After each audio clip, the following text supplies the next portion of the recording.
Hello, I am Farah Guerrero, and this is The Blue Hour. Today's guest on The Blue Hour on CITR 101.9 FM is Dr. Tom DeMarco, a family physician in Whistler, British Columbia. Before we begin, I would like to acknowledge that The Blue Hour is produced at CITR here at the University of British Columbia in Vancouver on the traditional, ancestral, and unceded territory of the Musqueam people. We are grateful to live, learn, and broadcast from these lands, and we recognize the enduring relationship that Indigenous peoples have with them. Now, my guest today, Dr. Tom DeMarco, graduated from the University of Toronto Medical School in 1983 and completed a rotating internship at McGill University in 1984. And then from 1984 to 1996, he worked in family practice and emergency medicine in more than 50 rural and remote communities across Canada, including northern and Arctic communities. And since 1996, he has practiced full-time in Whistler and also holds a clinical teaching appointment here at the University of British Columbia. His professional interests, though, go beyond family medicine. He has expertise in dermatology, contraception, and minor surgery. And he speaks more languages than I do, I'm afraid. He speaks English, of course, French, Spanish, Italian, and German.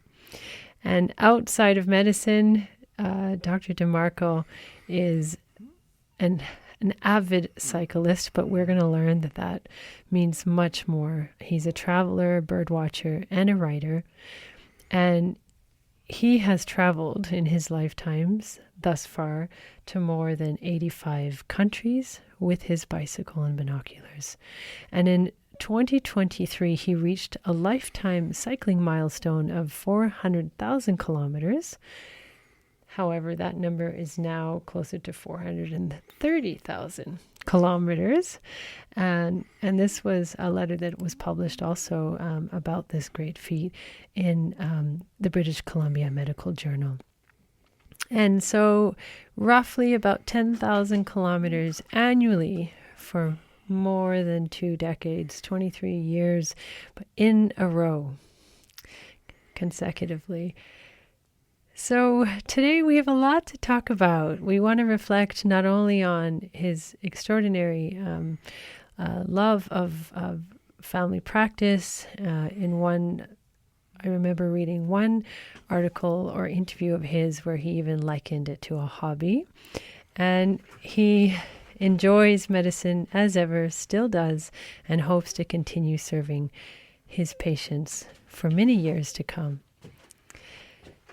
So, Dr. Tom DeMarco, just as I suspected, you're in full bike attire. Your bicycle is just sitting outside the studio, and you are here with us to talk about you and all of your wonderful passions. So welcome to the Blue Hour. Thank you, Farah. So, first question for you. We have to go back a little bit. But what first drew you to the practice of medicine? Well, actually, it was my father who had his own hidden agenda. He took me aside when I was about age 15 and encouraged me to consider it.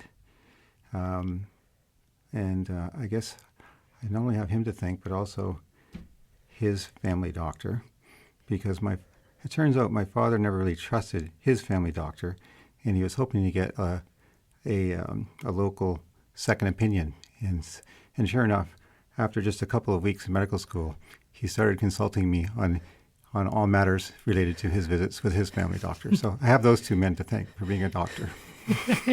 Love that. Now, looking back in those early days, did you ever imagine that your career would unfold the way it has? I don't even remember contemplating my distant future, and I still don't. I just take life more or less one day at a time. So it'd be difficult to answer that question. But you did take family medicine quite to beyond where you had grown up in Ontario to rural and remote communities across Canada. And what drew you to doing that initially, and what can you tell us about those experiences? Well, it's been the main driver of everything in my life, and to sum up in one word, it would be curiosity. And I just wanted to see as much of the country as possible. And so tell us about some of the places that you went to in those many years. I guess maybe my fondest recollections would be related to the years that I spent in the Arctic. In some of the most remote practices, actually, in the Western Hemisphere. In fact, one place on the real Victoria Island, not the Victoria Island that tourists mistakenly take for Vancouver Island. The real Victoria Island is actually 5 times bigger and is one of the Arctic islands. And there I was practicing at age 28, over 1,000 kilometers away from the nearest colleague with no road in between. And I just seemed to thrive in those sort of situations, and I didn't find it stressful at all having no colleagues or specialists to back me up. I really embraced the challenge and the responsibility of it. And so that certainly was a calling, an early calling, that you could do this type of practice, which many people might find hard just because it is so remote, right? I suppose maybe I was overconfident as a young practitioner. In fact, back in 1984, my very first job in Etonia, Saskatchewan, I was solo. I had my own hospital, nowhere near any other one, bossing around nurses 2 or 3 times my age. And I don't know, I never really thought much about it. That's just what I did. Now it was so long ago that my early career almost seems like childhood memories. But whatever naivety was involved in that, I don't think it ever really cost me or my patients in any tangible way.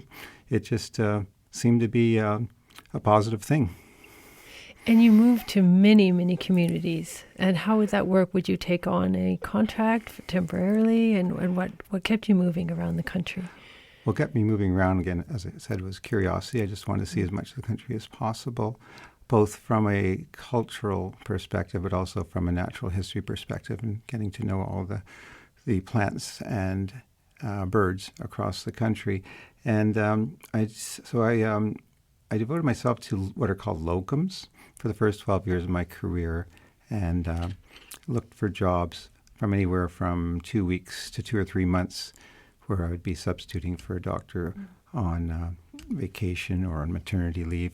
And it wasn't as easy as it would be now, of course. None of this, there was no internet, so a lot of it had to do with phone calls and writing letters. But I eventually got to just about all the places on my list, which was, 52 of them, which is actually in all the provinces and territories except Alberta, which still won't let me work there for some bureaucratic reason.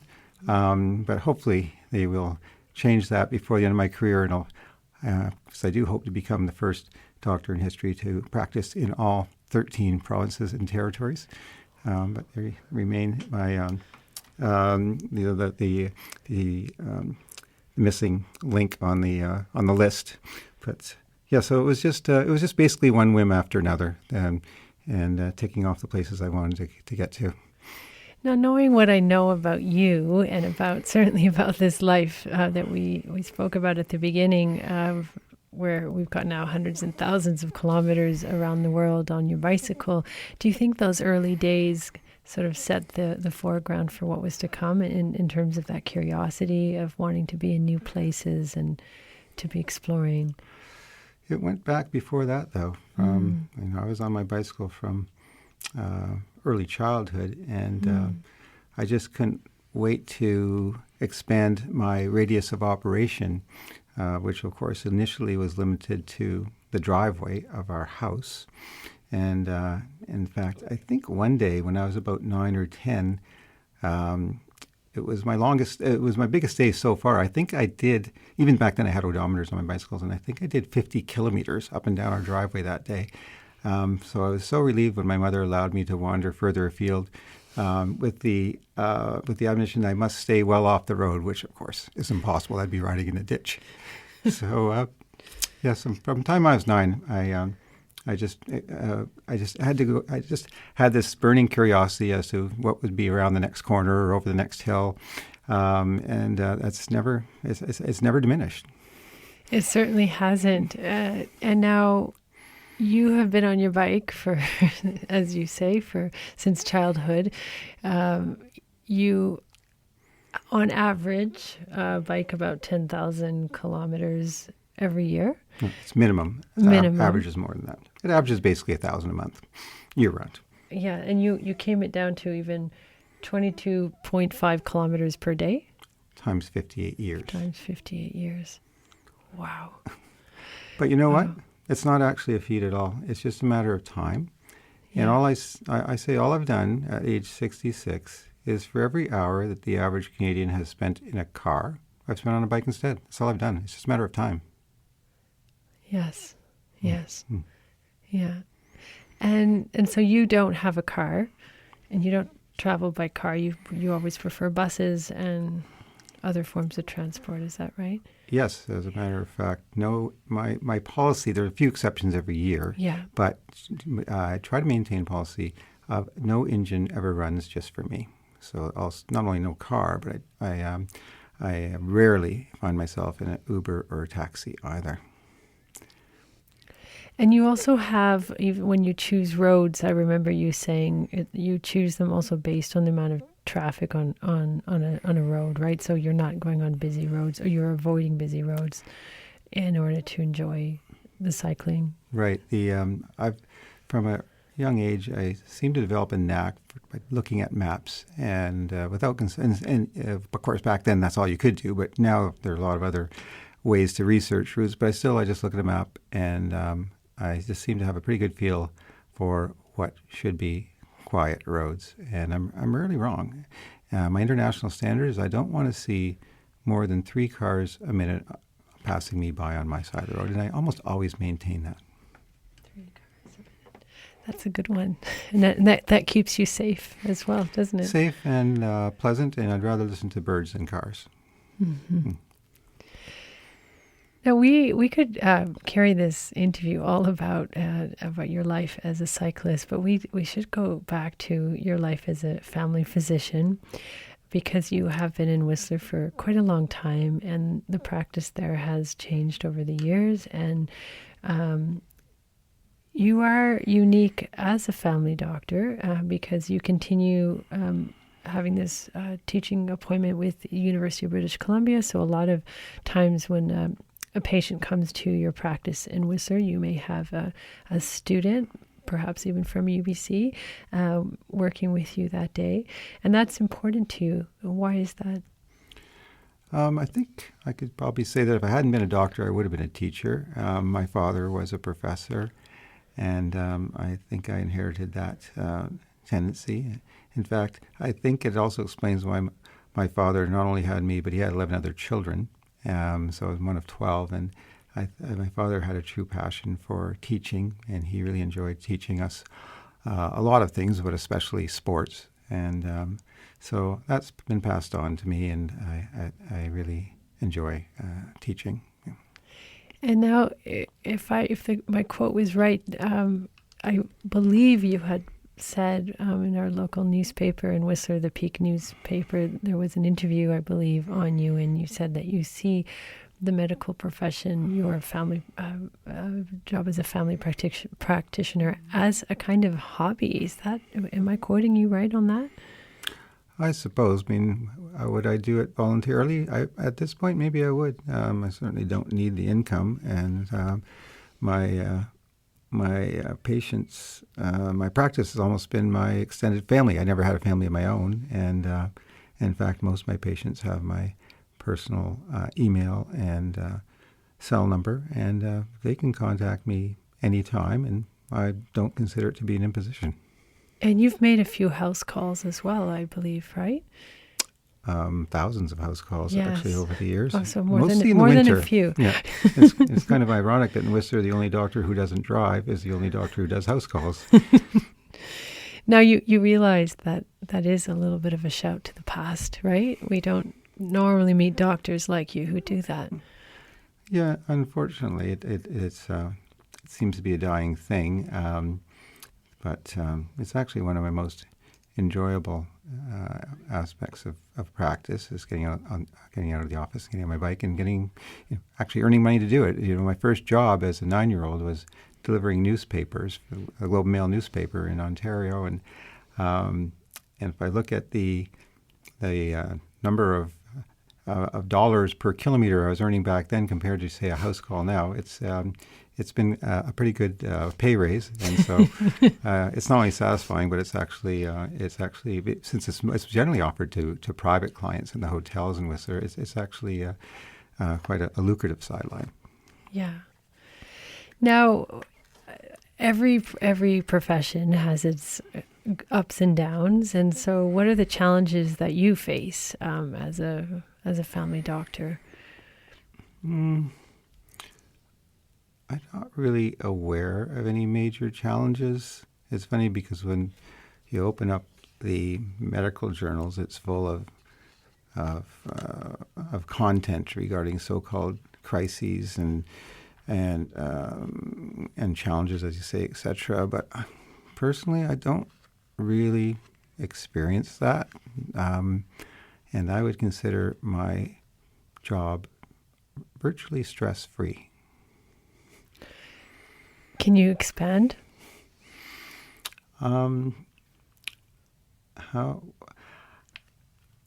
Again, it's like an extended family, so I'm just looking after people I like, and I don't consider them to be overly demanding. They're consulting me for reasonable things, and they're certainly well motivated to get better, and if I can help them along, either help them get better or else help them prevent from illness, which is even more satisfying. I'm happy to do that. So, I don't really experience stress either from them or from my colleagues or from the system. I'm just very content with what I do. Now, do you think that is something that it's an essence that you've fashioned in of who you've made yourself become? Do you think what you do outside of your practice is also a big part of maybe why you feel that way? I suppose you could talk about work-life balance, and I guess I achieved that early on because actually all through my career, I have averaged 13 weeks off per year. And so there's never any risk of burnout. And the other I think important element is that after I stopped doing emergency room, which was now 30 years ago, even though I'm on call for my patients, I turn off my phone every evening at around 8 p.m. So I always get a good night's sleep, and I think that's very important. Mm-hmm. And then, given your vacation, and how is how do your patients work around that? You have locums that look after your basically your job when you're away, right? Just as I used to do. I hire locums when I'm away, and actually since since COVID in particular, I've become more and more available virtually wherever I am in the world. So I actually go online now and check on patients' reports and specialist consults and lab results, etc., on a daily basis wherever I'm in the world. And if there's something that I feel they should know, I just immediately will text them or email them. I don't wait till I get home. So I keep on top of the practice now.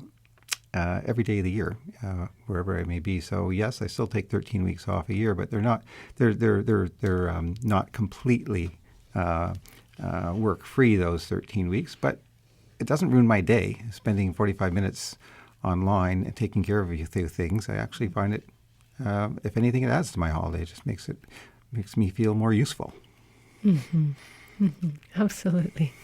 Now, going back to your cycling trips, because you do so many, what type of preparation do you have? What do you anticipate? Are you a person that is spontaneous in how you travel? Do you do things last minute? Do you have something projected every year that you want to, to go to such and such a place? Like, I'm just curious about that because you do travel to so many countries and sometimes maybe a few continents per year, if I'm not mistaken.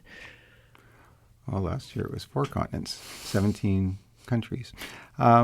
It's a combination of experience and organization and also spontaneity. I look at maps every day of the year since I was a kid. In fact, I've read every National Geographic in one language or another since 1972, cover to cover. Geography has always been my passion, maybe more so than medicine or birds or bicycling. And yes, I was just studying maps and reading about geography. It gives me ideas, but I don't micromanage. I don't over plan my trips. In fact, I can honestly declare now that over 1,300 times in my life, I've woken up in the morning with no idea where I was going to sleep that night, and no tent and no sleeping bag. And how do you deal with that? It's not stressful if you've done it that much. In fact, it's exciting. Just letting the terrain and the wind and circumstances ultimately dictate where you end up that day. I usually have, of course, some idea where I'm going to end up, but sometimes I'm right and sometimes I'm wrong. But I always manage to find a place to stay. And sometimes you have interesting ways to deal with something like jet lag. I remember a piece of yours that you had written where you were in the north. I'm trying to remember if it was Finland or one of the Scandinavian countries. Norway and Finland. Norway and Finland, yes. And you decided to bike because it would have been around this time of year where the sun is out for long periods, I believe. And you took advantage of that to sort of get your system back to the time zone that you knew you were coming to. Well, that's funny you mention that because it probably still, I'm often asked with all of these travels is what's my favorite ride, and now 25 years later, it may still be my favorite ride of all time, and it was the riding under the midnight sun across northern Norway and Finland, and the advantage of riding at night and sleeping during the day is, of course, that you have the world to yourself, just you and the birds, and coming from BC. There's no jet lag at all because you just stay on BC time in Europe, sleep during the day, ride at night, and that was just a absolute I think dream in terms of a road cyclist dream is just to ride all night without any cars on a beautiful paved road. It would be like riding the Highway 99, but no cars. People pay $350 in the Grand Fondo to get that, but I didn't.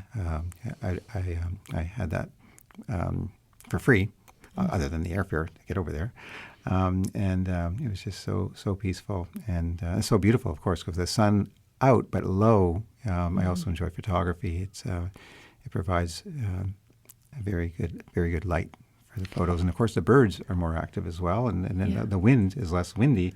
So there's all advantages and no disadvantages, and that's why it remains my favorite bike trip of all time. Yeah, we have an experience as a family fishing up in the Yukon at midnight, and it was really lovely. Mm-hmm. So you can relate. Yeah. Now, so you may not know the trips you're going on, but you do definitely. You're after seeing. Is it many different parts of the world or places? Do you have an objective that you'd like to reach in your lifetime, or is it really just year by year you look at the maps and you decide where you want to go? Is it about going back to the same places, or is it about going to new places each time? I definitely don't have any long-term objective. As I said earlier in the interview, I just basically live one day at a time. Now, having said that, of course, I have to do some forward planning. No, I definitely don't have any specific objectives, both in terms of mileage or in terms of number of birds or number of countries. Having said that, there are a few.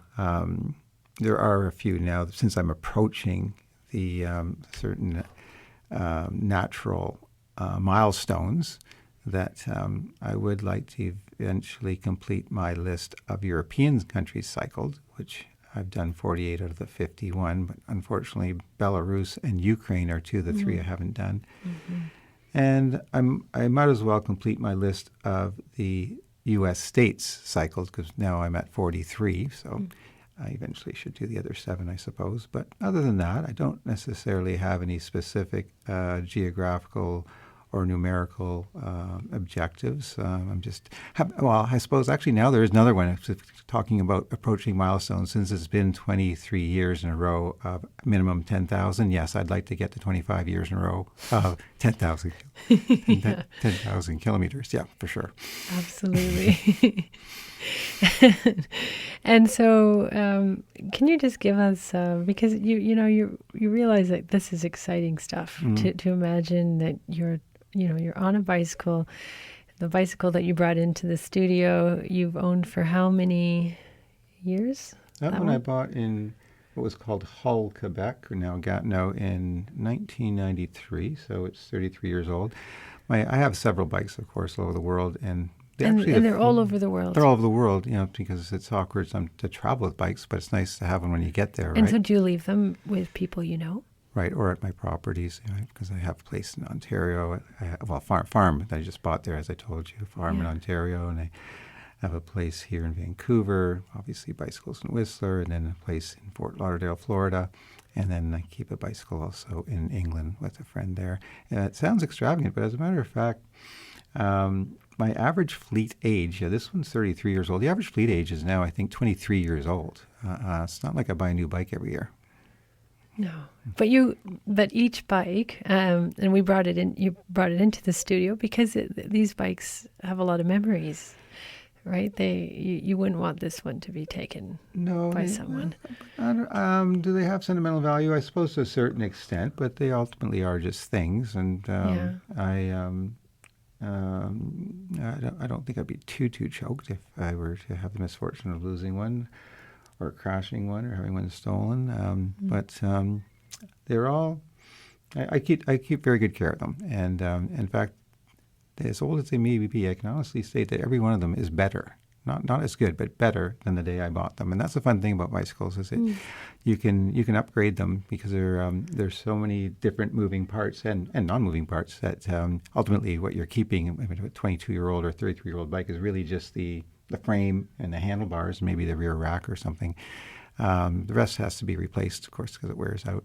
And it's fun just to keep the fleet going, and to get these bikes actually better and better as the years go on. Now, are you your own mechanic? Oh, to a certain extent, of course. You have to be bicycling in remote areas, but every bike is also brought to a mechanic every year for a proper tune-up and replacing whatever parts need to be replaced. So a little bit of both. Yes. So what else do you want to now tell me about this other element about bird watching? Because that is a real part of your cycling adventures. And how do you aim to go to certain reserves or protected areas each time you travel, or what are you doing really on that end when you're planning a trip that always inevitably, hopefully, you can see some spots and new species you've never seen before? Right, certainly not always, though. You get into diminishing returns. So when I'm in, even though, getting back to a comment you made before, I never, to answer the question, I never do the same route twice. Obviously, I end up in the same country more than once, in the same area more than once, but I never ride the same route twice. And that actually enhances your likelihood of seeing new wildflowers, or seeing new trees, or seeing new birds, because you're in a different place every time you leave home. But having said that, there are certain areas, geographic areas like Western Europe and most North America, where it's extremely unlikely that I would find a new life bird. But it doesn't mean you can't enjoy the ones that you come across en route. And now another fun element with technology is that the Merlin app on the phone is that you can. I can broaden my knowledge of the bird calls and familiarize myself better with their songs and their calls. And there's something that really enhances your experience as you're riding from hour to hour, just to know that everything you hear, you know what it is. Because for a long time as naturalists, certainly in certain parts of the world, for example, North America, for a long time I've been able to say that basically everything I see, I know what it is. Whether it's a wildflower, a shrub, or a tree, they're familiar to me. I can put a name on them, and of course visually for birds, it's like that as well. But now it's also nice to add that capacity of being able to also say everything I hear, I know what it is, right? And if I don't, I can consult my app. So that's fun. That adds an element of travel. So just give us a moment. You're biking along, and you now, after so many decades, you can recognize the sounds of the birds. You know their calls in many cases. Do you stop your bike on the side of the road? Do you take out your binoculars? Like how do you bird watch and bike? Like how does that actually look? Or are you bird watching? You go to a specific place and you bird watch, and then you keep biking.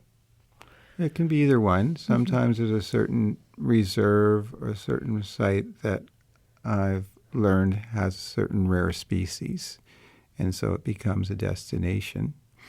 But a lot of the birds, a lot of the wildflowers that I come across is just whatever I happen to see or hear along the way. So it's a little bit of both. I don't fixate too much on the bird watching, otherwise it would actually really slow you down as a cyclist. The funny thing is the two things don't, in a way they go well together, but in a way they actually interfere with each other. So bird watching kind of messes up your cycling, and cycling kind of messes up your bird watching. But because I was once upon a time a bird watcher, and I remember it being something that required a lot of time. And so that's what I'm interested in with you, because cycling can be fast. Yeah. So, and I like to have some results at the end of the day. The nice thing about cycling is you put in your hours, and you're guaranteed to have something to show for it at the end of the day. Your 100, 150, 200 kilometers, it's there. Whereas bird watching, it's not necessarily related. It's not a direct relationship to the time invested. You might spend 2 or 3 hours at a place that you thought was going to be promising, and you might not see really anything interesting at all. So kind of a waste of time. But on the other hand, having said that, usually you're bird watching in pleasant areas and quiet areas and peaceful areas. So it's never really a waste of time. But I'm always thinking to myself, well, if I'm not going to see any birds, I should just get back on my bike, because I know I'm always happy on my bike. And are you following the migration patterns to some extent when you are on your travels? Are you thinking about Funnily enough, the migratory birds, from an experienced bird watcher, is less interested in the migratory birds because they have a wide distribution. So there are not many migratory birds in North America or Europe in particular that I would not have already seen many times. Yeah. And so it's the local birds that are the local resident birds are more exciting, and the most exciting ones of all are called endemic birds, and those are birds that are found just within a limited range, often on islands. So I do concentrate. I often concentrate my attention, my riding, especially in the wintertime, to tropical islands that have their own endemic species. In the spring and the summer, I tend to be riding more in North America and Europe, and then the bird watching is not such an important element. But in the wintertime, I like to go to tropical places where there's a lot more diversity and a lot more likelihood of finding local species that I've never seen before. And so you, how do you record them? Do you take out your binoculars? Do you have a book that you're...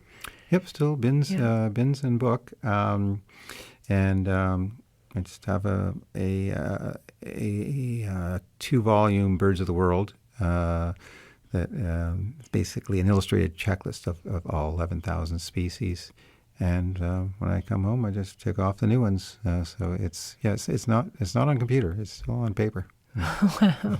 And then you are also a writer. So are you writing travel memoirs on your trips? Do you keep a diary? How do you read, like, beyond the photography and, your checklists and all the things that you do on to remember a place that you've been to? Do you also write? Yes, I've always enjoyed writing, and luckily I've kept diaries not only of my travels but also of all my those 12 years on the road as a locum doctor early in my career. They're all well documented and well photographed.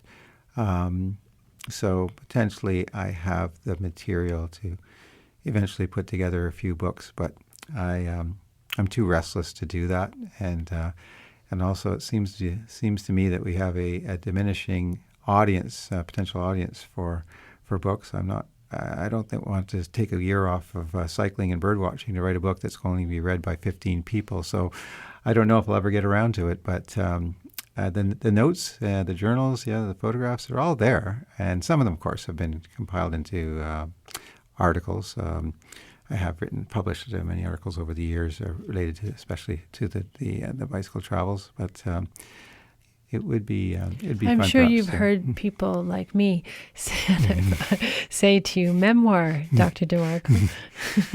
Right. Yeah. So maybe someday I'll get old enough to be motivated to write such a thing. But for now, I'm just continuing to enjoy the active element, and in terms of continuing to accumulate the memories as opposed to a memoir, and not focus too much on recording things, but as a matter of fact, they are being recorded. Yeah. And I just want to make a disclaimer. As far as I know, you don't ride on electric bikes. It's always leg powered. Correct. I often say, though, that I'm a big fan, as an environmentalist, I'm a big fan of electric bikes, and that they have the potential to replace a lot of car trips. And so that's the positive side of them. But personally, as the audience learned already, I have no car trips to replace, so I have no need for an electric bike. And it would actually, if I ever did do any travels with electric bike, of course, that would be a different. I would have to compile those. Those kilometers would be separate from the ones that I've recorded so far, and so every day, every kilometer on an electric bike is one less kilometer, one less day on a regular bike. So I'm in no rush whatsoever to go that way. But maybe someday, if it's physically necessary, especially in hilly country, then perhaps I would. But I know in flat country, it's virtually never necessary. In fact, my own father, he rode a regular bike until age 89, and then a tricycle until 98. But neither of them were electric assisted because he lived in a very flat area. So I don't envisage having an electric bike for a long, long time, if ever. And the other problem with electric bikes is you can't travel with them. You cannot put them on an airplane. Difficult to even get them on a plane or a bus. So, very, very limited value from my perspective. But I certainly encourage anyone else to consider electric bikes if they can replace some of their car trips. Now, here's another question. So, as a family doctor, you, at least to me, and I'm sure many others, you are a shining example of someone who takes very good care of their health. And I think a big part of this, of course, is this physical health that you've maintained. And do you feel that that's important as a doctor, to be a kind of role model to your patients? Do people look up to you? Of course, yeah. I think you like to be consistent with your message and to present as you say, a model for your patients, especially your aging patients. Now that I'm 66, do you feel 66? No, I don't know what 66 is supposed to feel like, but when I see sort of typical 66-year-olds and the especially their walking speed is so slow that I probably I guess I don't feel like a 66-year-old compared to most, especially outside of Whistler. Of course, in Whistler we do have a lot of very, very fit people. So a lot of them are not fast, not much different from myself. But having said that, there is a way to calculate your age, and of course your biological age, I should say, your chronological age. You don't have to, unfortunately, that one you can't modify. But as you get older, depending on whether you're doing things right or doing things wrong, your biological age deviates further and further from your chronological age. And there are calculators for this. I never actually sought one out, but coincidentally, right around my 60th birthday, in my German bicycle magazine, they had this 3-page questionnaire to determine your biological age. And I remember I scored 50 when I was 60. So now that I'm 66, maybe I'm 56. I don't know. But I know I can't walk as slowly as most 66-year-olds. And presumably I bicycle faster than them as well. In fact, I witnessed that just not too long ago on a bike path in Germany. And getting back to electric bikes, this is just a few weeks ago, almost everybody my age or older were on electric bikes on this long bike path. I was on all day, and I was just regularly overtaking them, and virtually none of them ever took me. So, I definitely move a little bit faster than the average 66-year-old.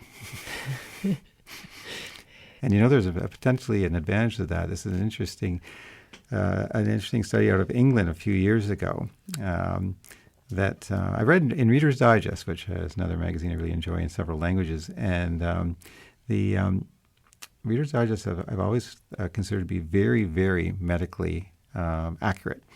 And of all the studies I've ever read about in medicine, whether it be regarding medication, whether it be regarding lifestyle choices, whether it regarding certain conditions, for example, or obesity, or smoking, or alcoholism, stress, insomnia, etc., and they'll often quantify the potential impact on longevity. Say, well, if you do this, it'll add 5 years to your life, or if you don't do this, you'll live 5 years shorter, etc.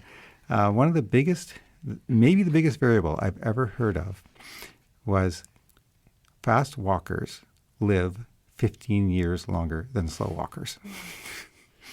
And I'm glad to say that I'm naturally a fast walker, just like my father, who lived until 102. That's wonderful. Yeah.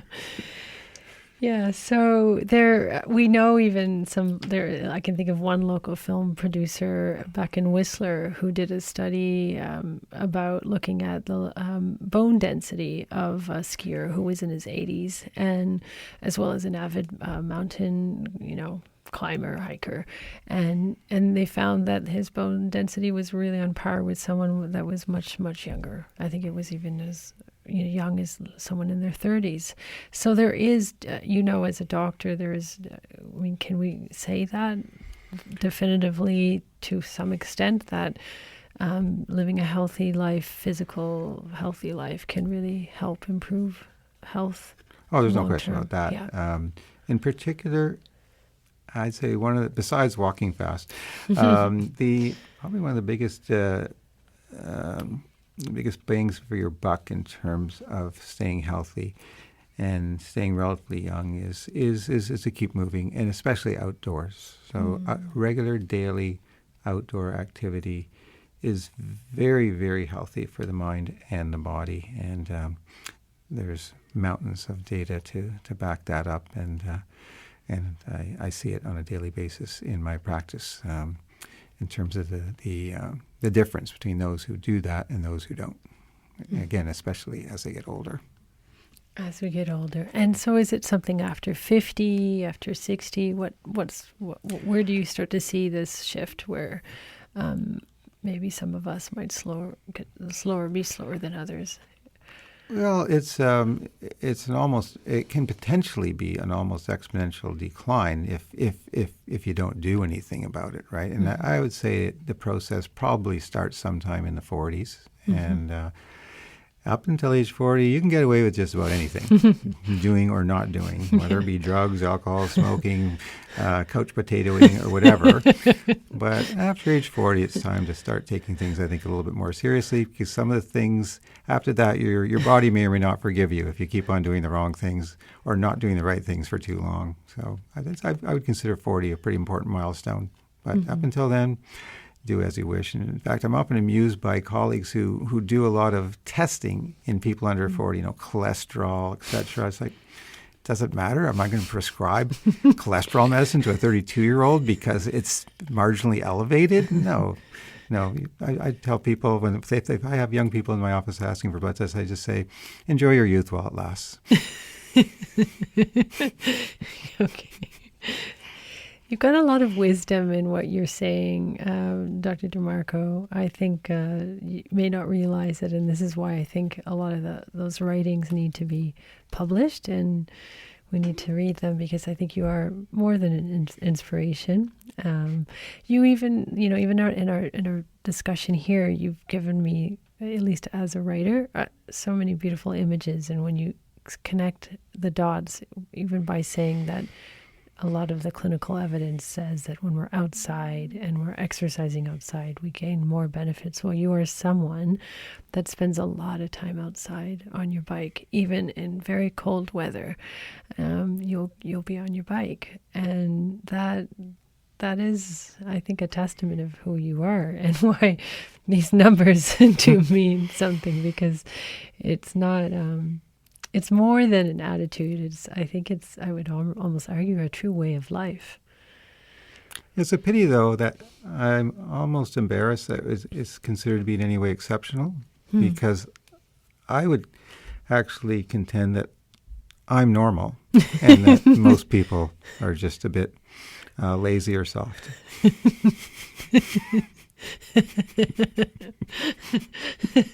I like that. Yeah. Can you expand on that? It's funny because we have a society, and it seems to be human nature, not just Western society, that people seem to naturally gravitate towards that which is comfortable and convenient. And easy, and yet ultimately, I think it's not only not mentally or physically healthy to be too comfortable and too sedate and too sedentary, I should say, but also mentally, it just looks to me really boring. To just, if comfort and convenience is your ultimate objective in life, that just to me looks dreadfully boring. So I'd way rather challenge my mind and my body on a daily basis than seek comfort and convenience. So that is definitely one motive, but then the spontaneity, I think, is the other, because it's not, as you said, nothing's completely in stone with what you do, which I like. You may not know sometimes, and it's happened many times, where you'll be sleeping at any particular moment on your travels. So that's important as well, because I think that if we can think about what an adventurer is, someone who is an explorer, someone who is, in a way, still doing what we did when we were children without thinking about it. And we can continue to do that as we age. That has to have a lot of benefits, mentally and physically. Oh, I think so. It's funny you mentioned as a child. Yeah, because basically, I am still, I'm still indulging in to a large extent in the things I enjoyed as a 10-year-old boy. So, and I don't feel that there's any that requires any sort of explanation or apology. There's you can still be a responsible adult and contributing to society, but and yet still enjoy the things that were that were always enjoyable to you. Why do you have to leave them? Why do you have to drop them? Why do you have to do what other adults do if it looks a little bit too unchallenging or sedentary or routine? I'm a big proponent of continuing to live out to a certain extent, live out your childhood lifestyle as long as possible. But having said that, that makes it sound like maybe overly hedonistic, because I'm actually not really a hedonist at all. No. It's more fulfillment rather than just pleasure. I mean, pleasure, I think hedonists would be more attracted towards comfort and convenience. Mm-hmm. They might enjoy their physical activity from time to time, especially when they're traveling. But hedonism, I wouldn't want to mix up with what I do with hedonism. No. I feel like not only there's more of a challenge to it than pure hedonism, but also I feel that I'm contributing to society a lot more, and I find that a lot more fulfilling than, say, a hedonist would. I feel it's more existentialist. Mm-hmm. Your way of thinking. I mean, that's just what I feel. and I will say something quickly about the idea of fun. And that is certainly one of the driving things that I think make, even by saying that, your profession you see as a hobby, as something you enjoy, but you also enjoy being on your bike and having this adventurous life. And time, as you said, is essence. Mm-hmm. However, it's still a choice, mm-hmm. right? As you said, you can be on your bike or you can be in your car. And it's a choice you've made. So what a lovely conversation that went by so much quicker than I thought. I just looked at my watch for the first time. I couldn't believe the hour is almost over. It's almost over. The blue hour, the hour is blue.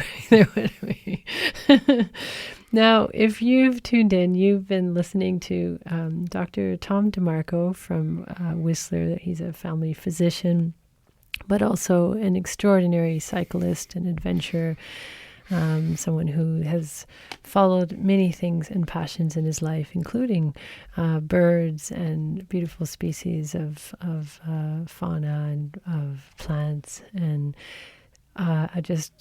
just being with him makes me want to follow him on one trip one day, because I know how that can feel. I was just a couple days ago biking down from a very high point in the Northern Alps, and I had tears in my eyes because I was thinking to myself, is when will I be back doing this? Because unlike you, I do the same route over and over again, and it's because I can't get enough of it, and it's challenging, and yet it's very emotional every time because it is so beautiful. And on this trip, it was the smell of linden trees. They just were blossoming at this exact moment, and that is something that I'd never experienced, even coming back to a place I go regularly to. So being outdoors brings memory and sound, as you said, with the birds, and summer solstice rides in places like Norway or Finland and many other things. So I think we all have to plan some more summer trips on a bike, guys. Not just summer. Yes, not just summer, but it's almost summer. Now, this interview will be podcasted on CITR.ca, and I will put it up on the blog on the hourisblue.com, even though the show is the Blue Hour. And I hope, if it's okay with you, I can have a transcript as well. So if people don't listen to the audio version, you can read the transcript. And I want to give you the last word, Tom. What would I want to say? I guess for a lot of those who are not necessarily enjoying this sort of approach to life, is that consider just maybe getting out of your comfort zone and seeking something other than comfort and convenience, and getting out on your legs and going somewhere you've never been before. That's beautiful. All right. Thanks, everyone, for listening.